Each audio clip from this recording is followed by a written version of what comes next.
Hello friends, welcome back to my channel. कैसे हैं आप सब? आई होप आप सब अच्छे हैं। सो गाइज, आज का जो वीडियो का टॉपिक है वो है a beginners guide to build a hair care routine, not skin care routine. Mostly हमें स्किन केयर रूटीन देखने को मिलता है, सुनने को मिलता है, तो हमारे मुंह पे चढ़ा हुआ है skin care routine, but what about hair care routine? And I don't understand this thing कि ज्यादातर लोग स्किन केयर के ऊपर एम्फसाइज क्यों करते हैं या फिर उसी के बारे में बात क्यों करते हैं। ऐसा नहीं होना चाहिए ना, क्योंकि hair is also a part of our body and it makes us look beautiful, right? तो ऐसे में ये इक्वली इम्पोर्टेंट है। इतना इसको लेके कम बातें क्यों हैं? तो मैंने सोचा कि चलो छोड़ो, मैं आपके लिए एक बिगिनर्स गाइड लाती हूँ जिसमें आपको कैसे अपने हेयर केयर रूटीन को शुरू करना है, या मे बी आप कर रहे हो लेकिन आप शायद गलत तरीके से चीजें कर रहे हो और आपको पता भी नहीं है। सो बहुत सारा कुछ इस वीडियो में आपको जानने को मिलेगा और आई एम श्योर आपको ये वीडियो बहुत इंटरेस्टिंग लगेगी, इंफॉर्मेटिव लगेगी। तो प्लीज एंड तक देखना, क्योंकि क्या होता है ना कि लोग आधी अधूरी वीडियोस, आधी अधूरी इंफॉर्मेशन लेके चले जाते हैं और फिर उसका कोई फायदा नहीं होता है, राइट? अगर आपको कोई चीज जाननी है तो प्लीज उसको अच्छे से सुने, ध्यान से सुने, नोट डाउन कर ले इफ यू वांट टू, और उसको एंड तक सुने, तभी उस इंफॉर्मेशन को लेने का फायदा होता है। सो अगर मैं इतनी मेहनत कर रही हूँ आप लोगों के लिए, तो आपका भी फर्ज बनता है कि मेरे लिए कुछ करें, और मुझे कुछ आपसे नहीं चाहिए, बस आपका बहुत सारा प्यार चाहिए। आपको करना है मेरे चैनल को सब्सक्राइब, क्योंकि मैं देख रही हूँ कि कुछ लोग लाइक कर रहे हैं लेकिन सब्सक्राइब नहीं कर रहे हैं। आते हैं, वीडियो देखते हैं, लेकिन लाइक कर देते हैं। ऐसे भी लोग हैं जो लाइक कर देते हैं, वीडियो देख लेते हैं, लेकिन सब्सक्राइब नहीं करते हैं। कुछ लोग आते हैं, लाइक भी नहीं करते हैं, सब्सक्राइब भी नहीं करते हैं। होता है, ऐसा होता है। लेकिन फिर भी मैं आपसे, अगर आप शायद भूल जाते हैं या फिर कुछ भी है, तो प्लीज मेरी आपसे रिक्वेस्ट है कि प्लीज मेरे चैनल को सब्सक्राइब करें। And it means a lot to me. And बहुत मेहनत करनी होती है हर वीडियो के लिए, तो वो वीडियो पे जो हम मेहनत डालते हैं उसके लिए हमें मोटिवेशन की नीड होती है, right? Every YouTuber needs that. तो ऐसे में आप लोगों से हमें वो मोटिवेशन कैसे मिलती है? हमें मिलती है जब आप हमारे चैनल को सब्सक्राइब करते हैं, हमें अच्छे अच्छे कमेंट्स लिखते हैं, हमसे क्वेश्चंस करते हैं, हमें अपने सजेशंस देते हैं और या अप्रिशिएट करते हैं अगर हमारी कोई वीडियो आपको पसंद आई है। इससे क्या होता है, हमें पता चलता रहता है कि आपको क्या चाहिए, कहाँ कमी हम कर रहे हैं और कैसे हम इम्प्रूव कर सकते हैं। क्योंकि ये मेरी इनिशियल स्टेज है एंड आई एम श्योर जितने भी यूट्यूबर्स हैं जिनकी इनिशियल स्टेज है वो गलतियां कर रहे होंगे मेरी तरह, और हर कोई अपनी गलतियों से सीखता है। तो हमें, अगर हम कहीं गलती कर भी रहे हैं, तो प्लीज आप हमें बताएं कि हाँ आप ऐसे कर सकते हैं, वैसे कर सकते हैं, ऐसे आप इम्प्रूव हो सकते हैं। और इससे हमें भी बहुत अच्छा लगेगा, पता चलेगा कि हम कहाँ लैग कर रहे हैं। साथ में हमें एक और चीज मैं आपको बता दूं कि अगर हम गलतियां कर रहे हैं तो इसका मतलब ये नहीं कि आप हमें नहीं देखें या फिर हमें टैलेंट नहीं है। It's not about that. जब भी आप किसी फील्ड में घुसते हो, आप उसमें गिर गिर के सीखते हो, धीरे धीरे सीखते हो, आप गिरते हो, उठते हो। तो इस तरीके से हर एक चीज होती है। मेरे लिए यूट्यूब एकदम नया है और मैं जो कुछ भी बना रही हूँ वो अपने दिमाग से बना रही हूँ, अपनी जो मुझे लगता है कि हाँ मैं लोगों को इन्फॉर्मेशन देना चाहती हूँ। क्योंकि ऐसा मेरे साथ लाइफ में हो चुका है कि जब मुझे मैं ऐसे ऐसे नुकसान कर बैठी हूँ अपनी स्किन के साथ, अपने हेयर के साथ और ओवरऑल बॉडी के साथ, क्योंकि मेरे पास नॉलेज नहीं थी। मेरे को पता ही नहीं था कि यार ये काम ऐसे होता है, ऐसे नहीं करना है, ऐसे करना है, मतलब कि लैक ऑफ नॉलेज थी। तो मेरा मेन एजेंडा यहाँ पे इस चैनल का ये भी है कि मैं आपको इन्फॉर्मेटिव वीडियोस दूं, इन्फॉर्मेशन दूं, ताकि लैक ऑफ नॉलेज की वजह से आप लोग अपना कोई नुकसान ना करें, और अगर करते आ रहे हैं तो नुकसान को और बढ़ाए ना। नुकसान जो हो गया वो हो गया, उसको वहीं पे छोड़ दे, आगे नुकसान नहीं करना है। तो अगर आगे नुकसान नहीं करना है, इन्फॉर्मेटिव वीडियोस देखनी है, और मेरा हमेशा तरीका, जो भी मैं इन्फॉर्मेशन आपसे बांटती हूँ उसको मैं बहुत ही सिंपल, आसान शब्दों में, भाषा में कहने की कोशिश करती हूँ। कोई डॉक्टरी लैंग्वेज नहीं, कोई टेक्निकल लैंग्वेज नहीं, क्योंकि बहुत सारी यूट्यूब पे आपको वीडियोस मिल जाएंगी जहाँ पे आपको हेयर से रिलेटेड, स्किन से रिलेटेड, हेल्थ से रिलेटेड चीजें देखने को मिलेंगी, बट वो थोड़ी कॉम्प्लेक्स लैंग्वेज यूज करते हैं और टेक्निकल लैंग्वेज यूज करते हैं और डॉक्टरी लैंग्वेज यूज करते हैं, जिस वजह से हमें चीजें कुछ हद तक ही समझ आती हैं, कुछ नहीं आती हैं, और आती भी है तो हमें वो लॉन्ग टर्म के लिए याद नहीं रहती है। तो मेरी कोशिश यही रहती है कि जो भी मैं इन्फॉर्मेटिव वीडियोस आप लोगों के साथ शेयर करूं वो बहुत ही सिंपल वे में आपको मैं दिखाऊं। मेरी वीडियोस इसलिए बहुत ही सिंपल वे में मैं करती हूँ, बहुत ही सिंपल वे में दिखाती हूँ, बहुत ही सिंपल वे में एक्सप्लेन करती हूँ चीजों को, so that you can understand what I am saying. Okay, so या अब ज्यादा बातें नहीं करते, बहुत बातें कर ली आज मैंने इंट्रो में। ऐसा होता है जब मुझे लगता है कि हाँ जरूरत है इंट्रो में बात करने की या वीडियो में बहुत ज्यादा बातें करने की, मैं करती हूँ। जहां मुझे लगता है नीड नहीं है वहां मैं ना अपना टाइम खराब करती हूँ ना आप लोगों का, क्योंकि टाइम इज प्रेशियस, राइट? सो या without wasting any more time let's get start. So guys, जो पहला स्टेप है वो ये है कि आपको पता लगाना है कि आपका हेयर टाइप क्या है। What's your hair type?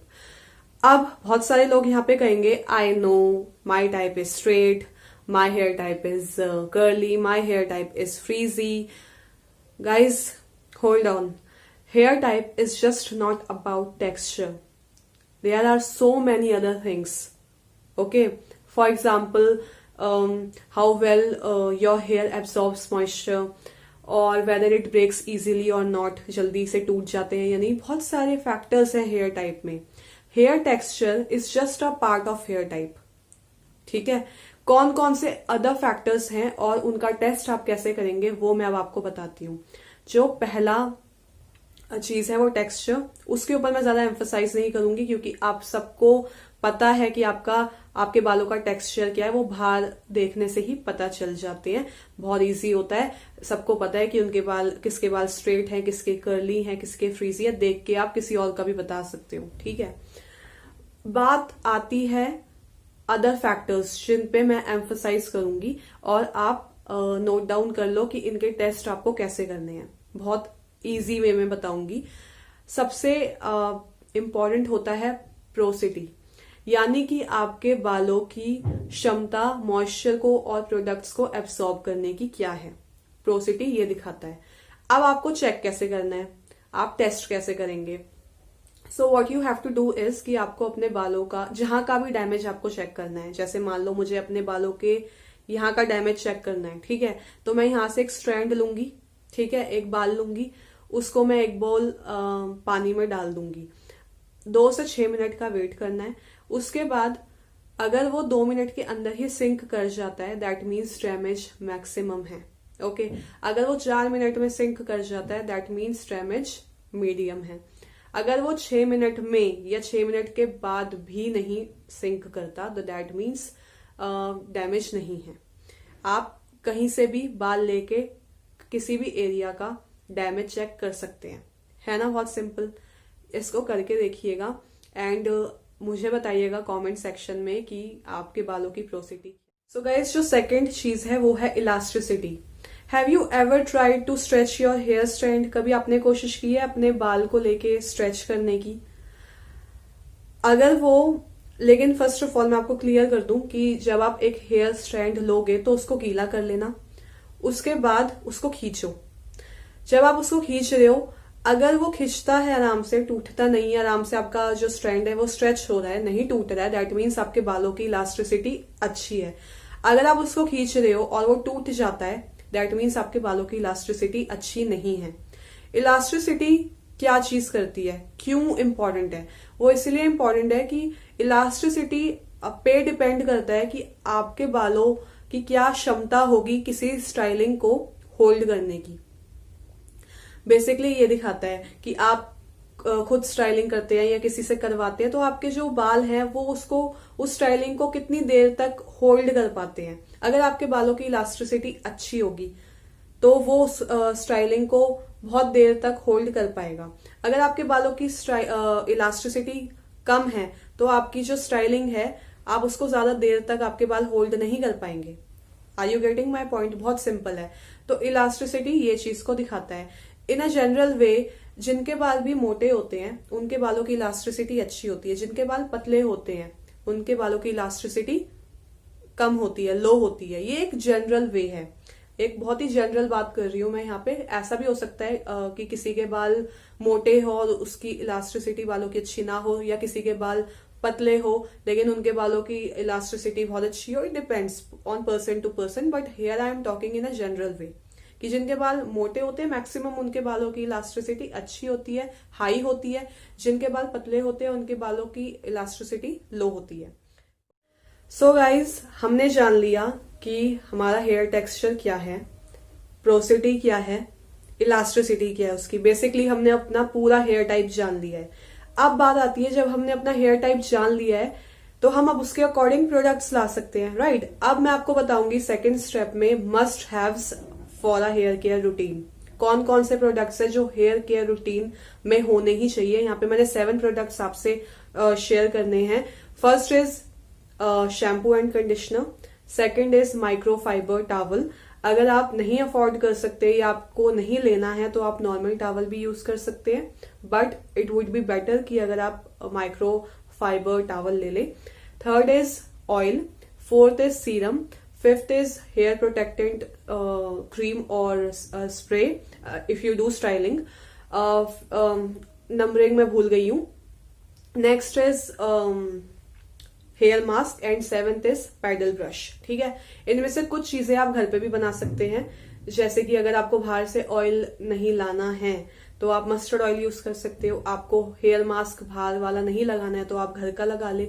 और मैं तो यही सजेशन दूंगी कि आप घर का ही लगाएं। मैंने एक सेपरेट वीडियो बनाई हुई है बनाना हेयर मास्क की। एंड में मैं सजेशन में आपको वो वीडियो दे दूंगी जब ये वीडियो का एंड होगा। तो एंड पे मैं आपको वीडियो सजेस्ट करती हूँ, तो वो वीडियोस 2 आती हैं जो मैं आपको सजेस्ट करती हूँ, उसमें मैं वो वाली वीडियो लगा दूंगी। सो आप उसको देख लेना अच्छे से। बहुत ही सिंपल वे में मैंने आपको वो मास्क बनाना सिखाया है। मैंने बनाना को मैश किया है, ग्राइंड भी नहीं किया है, क्योंकि बहुत इजी प्रोसेस में दिखाना चाहती थी। आप चाहे तो बनाना को मैश करने के लिए ग्राइंड भी कर सकते हैं, डिपेंड्स ऑन यू टोटली। सो ये चीज हो गई है। और एक पैडल ब्रश की आपको नीड होगी। तो ये सारे मस्ट हैव्स हैं जो आपके पास for a hair care routine होने ही चाहिए। सो गाइज, जो थर्ड स्टेप है वो ये है determine when to wash your hair. Ideally you should not wash your hair more than 3 times a week. 3 बार से ज्यादा आपको बाल आइडियली नहीं धोने चाहिए। लेकिन अगर आप एक्सरसाइज करते हो और आपको पसीने बहुत आते हैं या आपकी स्कैल्प ऑयली है तो आप 4 times अ वीक भी धो सकते हो। लेकिन जनरली स्पीकिंग तो 3 times मोर देन इनफ है, इससे ज्यादा नहीं धोने हैं। लेकिन अगर आपकी स्कैल्प ऑयली है और आप एक्सरसाइज करते हैं, पसीना बहुत आता है, तो आप 4 times अ वीक भी धो सकते हैं।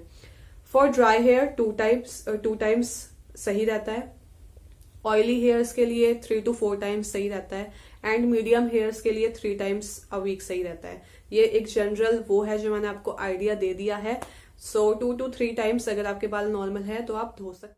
ओके गाइस, जो फोर्थ स्टेप है वो ये है how to wash your hair properly.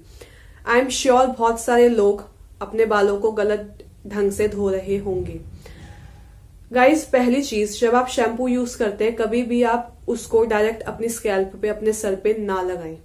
दूसरी गलती ये करते हैं कि बहुत ज्यादा क्वांटिटी ले लेते हैं। उनको ऐसा लगता है ज्यादा क्वांटिटी लेने से शैम्पू की उनके बाल अच्छे से साफ होंगे, जो कि बिल्कुल गलत है। ये एक मिथ है। कैसे आपको यूज करना है शैम्पू को? पहली बात तो आप वार्म वाटर से नहाएं। यहाँ मैं हॉट वाटर की बात नहीं कर रही हूँ। हॉट वाटर बिल्कुल भी सही नहीं होता, आपकी स्किन को भी ड्राई करता है, आपके बालों को भी ड्राई करता है। Here I am talking about warm water. ठीक है, वार्म वाटर से आप नहाएं। अब आपको क्या करना है, जिस मग से आप नहाएंगे उसको 1/4 भर लेना है, यानी कि हाफ से भी कम, और उसके अंदर थोड़ा सा शैम्पू डालना है। क्योंकि वाटर वार्म होगा तो फोम अच्छी डेवलप होगी, फिर उससे आप अपने बालों को धोना शुरू करें तो आपके बालों में बहुत अच्छी फोम बन जाएगी और बहुत अच्छे से क्लीन होंगे। अब बात आती है सेकंड, कंडीशनर की। कंडीशनर बहुत सारे लोग यूज ही नहीं करते, लेकिन कंडीशनर यूज करना बहुत ज्यादा जरूरी है। बहुत सारे लोग उसको गलत तरीके से यूज करते हैं, वो सर पे लगा लेते हैं। नहीं, आपको कंडीशनर शैम्पू करने के बाद अपने बालों के एंड्स पे लगाने हैं। ठीक है, ताकि उनको मॉइस्चर मिल सके। ये चीज हो गई कंडीशनर की। जो तीसरी चीज है वो ये है कि जब आप वार्म वाटर से नहा लें, जब आपने कंडीशनर भी लगा लिया, शैम्पू भी लगा लिया, उसके बाद लास्ट में अपने बालों पे नॉर्मल वाटर डाल लें। ठीक है, वार्म वाटर से आप नहाएं, उसके बाद आप नॉर्मल वाटर अपने सर पे डाल लें। ये बात हो गई वॉशिंग की कि आपको बाल कैसे धोने हैं। 5वां पॉइंट है व्हाट अबाउट ड्राइंग, बालों को सुखाना कैसे है। ये भी बहुत इंपॉर्टेंट है, इस पे हम ध्यान ना दें या इसके बारे में बात ना करें, ये बिल्कुल भी सही नहीं होगा। यहाँ पे मैं एक एक स्टेप आपको इसलिए बता रही हूँ क्योंकि आपको नॉलेज हर एक स्टेप की, हर एक चीज की अच्छे से होनी चाहिए। बालों को सुखाने के लिए या तो आप माइक्रो फाइबर टॉवल का यूज करें या फिर नॉर्मल टॉवल का, लेकिन उसको सुखाने का तरीका भी सही होना चाहिए। बहुत सारे लोग टॉवल से अपने बालों को रगड़ते हैं, ऐसे नहीं करना चाहिए। आपको बस इस तरीके से यूं करना चाहिए, ना कि उसको रगड़ना चाहिए। दूसरी चीज क्या करते हैं कि इस तरीके से अपने बालों को सुखाते हैं, इससे स्प्लिट एंड्स होते हैं। ठीक है, तो इस तरीके से नहीं सुखाना है। टॉवल कैसे यूज करना है आपको, आपने टॉवल लिया, बस ऐसे ऐसे हल्के हल्के तरीके से आपको करना है। इसके बाद आप बालों को नेचुरल तरीके से सूखने दें। ड्रायर प्लीज कम से कम यूज करें, अगर इमरजेंसी है तो ही यूज करें, अदरवाइज उसको नेचुरल तरीके से सूखने दें। इसके बाद बात आती है सीरम की, जो 5th स्टेप है। सीरम अप्लाई करना बहुत जरूरी है। सीरम क्या करता है, हमारे बालों पे एक प्रोटेक्शन देता है धूल मिट्टी से, पॉल्यूशन से, सन एक्सपोजर से। इसके अलावा हमारे बालों को मैनेजेबल बनाता है, डीटैंगल करता है, साथ में एक शाइन देता है, एक स्मूथनेस देता है, एक मॉइस्चर देता है। सो सीरम के ऊपर भी एक वीडियो आएगी सेपरेट, मैं एक सीरम आप लोगों से शेयर करूंगी जिसको मैं काफी समय से यूज कर रही हूँ एंड बहुत अच्छा सीरम है। सो वो वीडियो देखने के लिए आपको करना है मेरे चैनल को सब्सक्राइब, वीडियो को लाइक और खूब सारा शेयर। अगर आज मेरी मेहनत आपको पसंद आई है, इन्फॉर्मेटिव वीडियो लगी है, सो मिलती हूँ अपनी नेक्स्ट वीडियो में। तब तक के लिए बाय।